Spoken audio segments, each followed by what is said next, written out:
Paul Thomas Anderson returns to the 1970s with Licorice Pizza, his newest epic. Epic?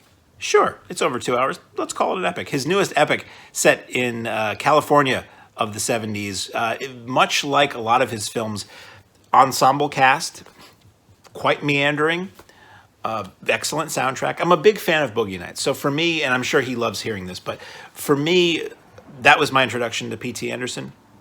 Son of Ghoulardi, by the way, if you didn't know that. Original Cleveland horror host Ernie Anderson, The Love Boat, that guy.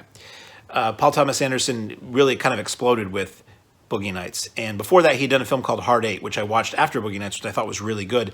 And I haven't really loved anything of his I've seen since then. He's very influenced by Robert Altman and Robert Downey Sr., a Prince. And he has big casts and overlapping dialogue and just slices of life and this and that. And this is his latest, as I just said. And it centers around Cooper Hoffman, son of Philip Seymour Hoffman, who had worked with Anderson in The Master and Boogie Nights. And Cooper Hoffman is this young, sort of awkward, goofy, happy-go-lucky, extremely enterprising, entrepreneurially enterprising young child actor in Hollywood. And he's in line for school pictures one day, and he meets Alana Haim, who's handing out combs and mirrors for this. I've never seen. I went to a little school, you see, and this is interesting to me to see what a very, very large high school class photo day might look like in another time and place. She's just works for this company that takes school photos for kids, and he is smitten with her, and he pursues her. And this film is basically this do-si-do tango of him really interested in her, despite the fact that she's much older than him. She's in her 20s, sort of aimless, and he's in his teens, 15, I believe they say, and he is excitedly pursuing her and financial success and acting roles and small businesses and all that. And I just thought this was a kind of a cozy, fun movie. The trailers made it look like the kind of film I really did not want to see. I remember seeing the trailer and I'm like, this just looks unpleasant. This just looks awkward, and what is this? And yes, it uses good music, but is that why anybody wants to see it? Well, the answer is there's a lot of charm in this film.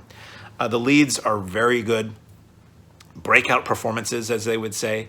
Alana Haim, very low-key, naturalistic. She's from the band Haim, and her sisters and like her entire family play her family in this movie, which is kind of funny when you see the credits. The credits of this movie are interesting too.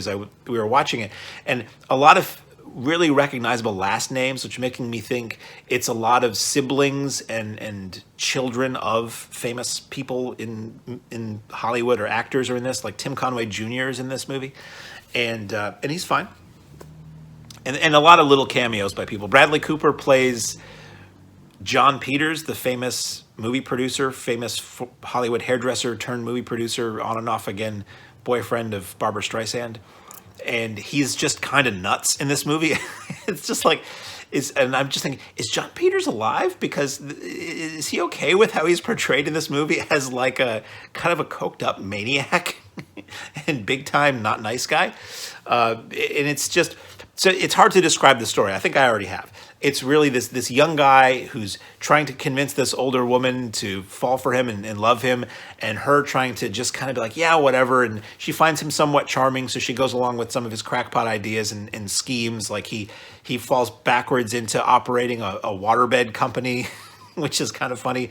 And it's a weird world where there aren't a tremendous number of adults in the immediate periphery. So Hoffman's mother is his employee, and she sort of is like his manager, or she helps him run his companies, but she's often away on business. They run a PR agency in California, Southern California, but she's not around a lot. So a lot of it is Hoffman and his younger brother and their friends like running businesses.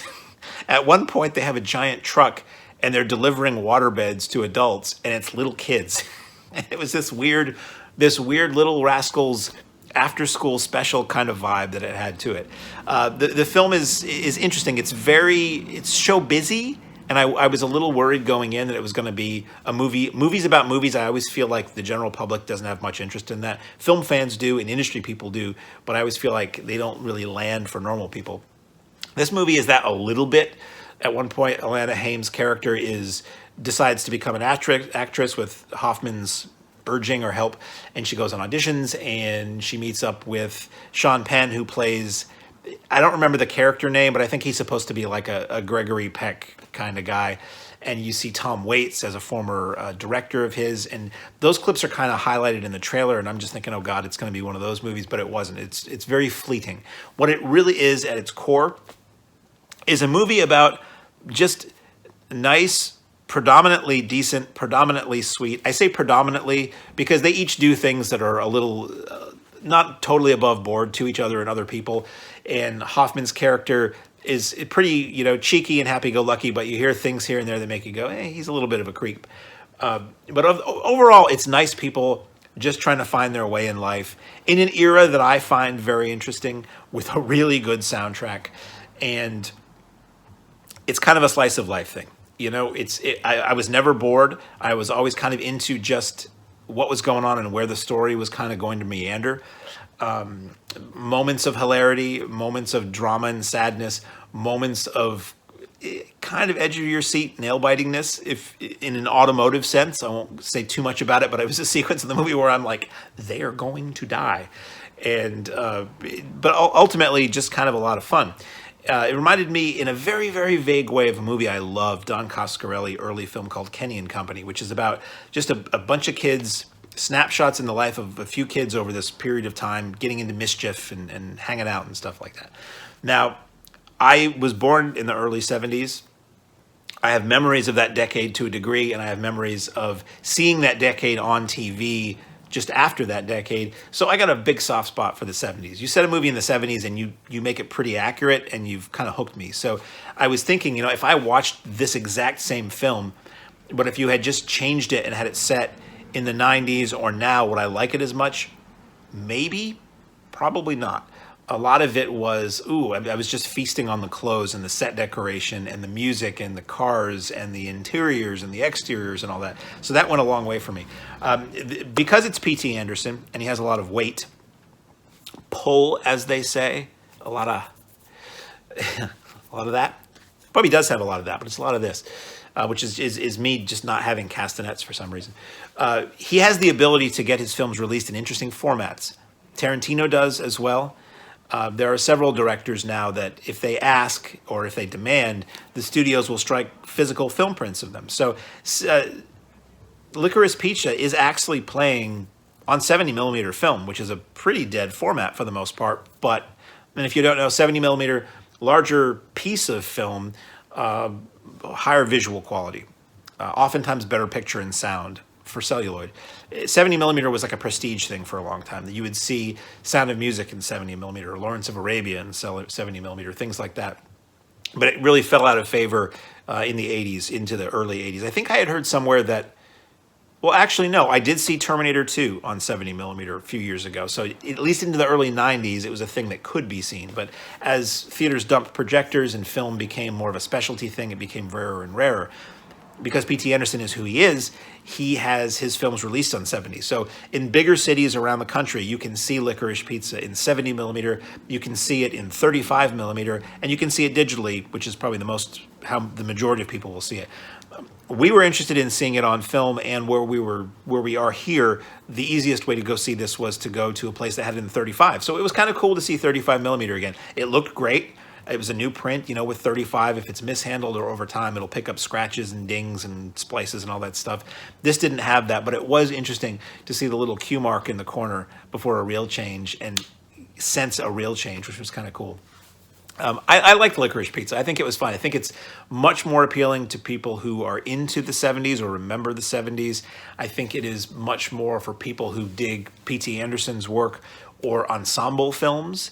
But overall, it was a lot of fun, and I never really could quite predict where it was going to go. And that's cool for me because I think the element of comedy certainly works best with the element of surprise intact, but storytelling does too. And too many movies are ruined by trailers giving away too much of the movie. So maybe for me it was a mixed bag. It was bad for me that the movie had a trailer that was so amorphous and uninteresting looking, but at the same time, I don't know how you would sell this with a trailer. Maybe you would focus on one aspect of the movie and really just linearly tell that. I don't know. But everybody I know is pretty much loving this. Almost everybody I know is loving this. And I think you might too. So in theaters now, eventually on video. If you watch this review in a year, it's on video. Licorice Pizza.